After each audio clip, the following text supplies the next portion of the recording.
Hey guys, it's Jessica coming to you from a new house. I apologize if there's any ambient noise. I'm going to do my best to scrub it. And while I'm moving to a new house and trying to get settled and stuff, I'm sticking to a couple light things like book tags. And today I wanted to go ahead and tackle the Backstage Booktag. This is something that I first saw from Curly Top Reads here. I just think this one's kind of fun because it combines both books and movies, which is perfect for this particular channel since I talk about sci-fi and fantasy genre stories more than just books, movies, or shows. Number one is going to be, what kind of camera do you use? And I use an iPhone 11. At one point in time, I was using a Nikon camera, but it turns out that for video specifically, most iPhones or even Android phones have better quality. But if it comes to pictures, my Nikon is still the go-to. Speaking of filming and being your own director, who is your favorite director? First is always going to be Del Toro. Next is going to be J.J. Abrams. And last is going to be James Wan. I would really like to have a more diverse group of directors, but unfortunately I just haven't got to that point in noticing directors. That's something I really only started doing after college. And it started with J.J.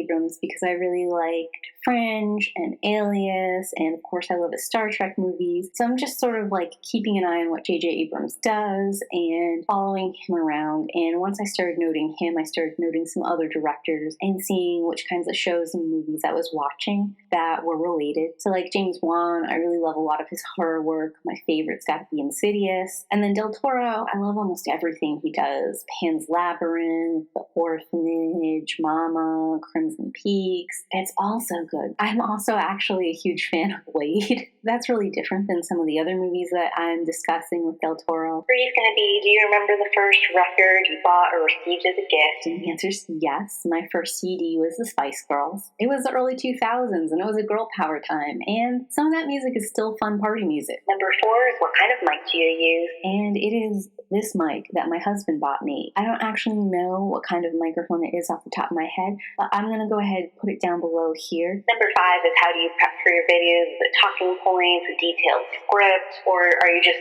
thinking out loud? And for me, it really varies from video to video. Sometimes I literally just watch something and react to it, or read something and react to it. Other times I have talking points. Sometimes I have full scripts. I never end up reading the scripts word for word. Mostly that's because I'm not good at reading and making eye contact at the same time, but it's also because I'm not good at memorizing things. And sometimes I think of something while I'm talking and it pops me off onto a tangent or something else that's pertinent that I didn't remember to write down. The outlines can be really quick, just like bullet points, and it takes me maybe 15 minutes to do the bullet points, and I know from those topics I can ramble for a little while. Or sometimes it's really detailed, like I have a script right now that's waiting that it took me 4 or 5 days and probably went through, I want to say like 8 rewrites before I actually was saying what I wanted to say. I haven't recorded that one yet. It's going to be really interesting to see how closely I stick to that script versus go off on a tangent. Like, I don't know if I just need to organize it on paper so it would make sense in my head, or if I'm going to need to cling to that script. Also, with my young adult modern gothic comparison, that had a really long 8-page script, and even with it being 8 pages of notes, I still didn't read those word for word. I didn't end up including all the bullet points I wrote down, and the whole conclusion and introduction were ad-libbed. Number 6 is going to be favorite TV shows of all time. Mention 3 max. So for me, that's going to be the OA, the Dollhouse, and Star Trek Discovery. The OA was a Netflix series. It has a first and second season. They planned to do a 3rd season that got canceled, and I love the OA. It's such a slow, long burn. The pacing is perfect for me, and not at all like you would expect from movie or TV pacing. And that's part of what I like about it, is it's so unusual. And it's telling the kind of story I would really love to see. It's got like this modern magic mysticism element to it. It's just really exciting. And I can't get into it any more than that without spoiling it. So that's one you should check out, the OA. I love the Dollhouse. It's only 2 seasons long. I probably would have liked it even better at 5 seasons. But the concept that each episode, the main characters get an opportunity to play someone completely different is a lot of fun to me, even if the execution is hit and miss. And then the idea that they remember certain aspects, or that they're pulling something together, or there's a larger story that's slowly coming in, is a lot of fun. And I know there are problematic issues. In fact, I rewatched The Dollhouse this past June, and I could see a lot of troubling mixed messages, elements in it that I didn't see in my first couple watches of it. But even then, it's so thematically interesting. And the way that it sort of opens the world up and allows you to explore some of those troubling elements feels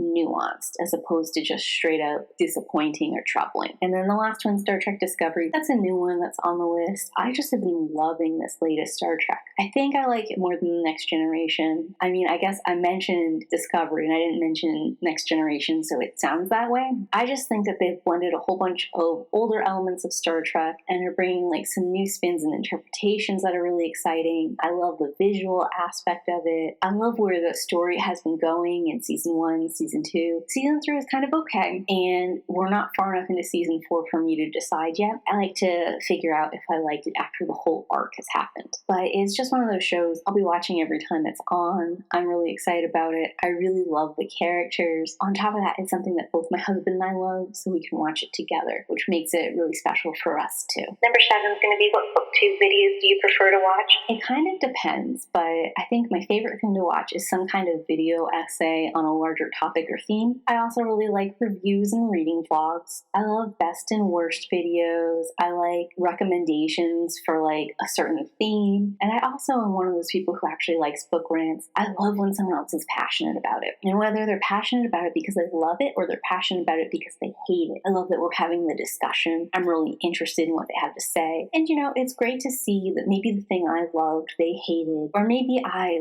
loved the book, but I also agree that it had flaws in this way. And I appreciate that for them, those flaws overshadowed the positive things I enjoy. Number 8 is going to be watching TV, which is probably part of all of our childhood. These days, it's less common. So what kind of media do you use today? I, of course, watch a lot of YouTube. I still watch plenty of streaming services. I don't have cable, so that's not a thing for me. I do a ton of Kindle Unlimited, e-reader kind of stuff. And that wraps it up for the Backstage Booktube tag. I hope you guys liked it. Thanks for watching. And as always, keep reading. Bye!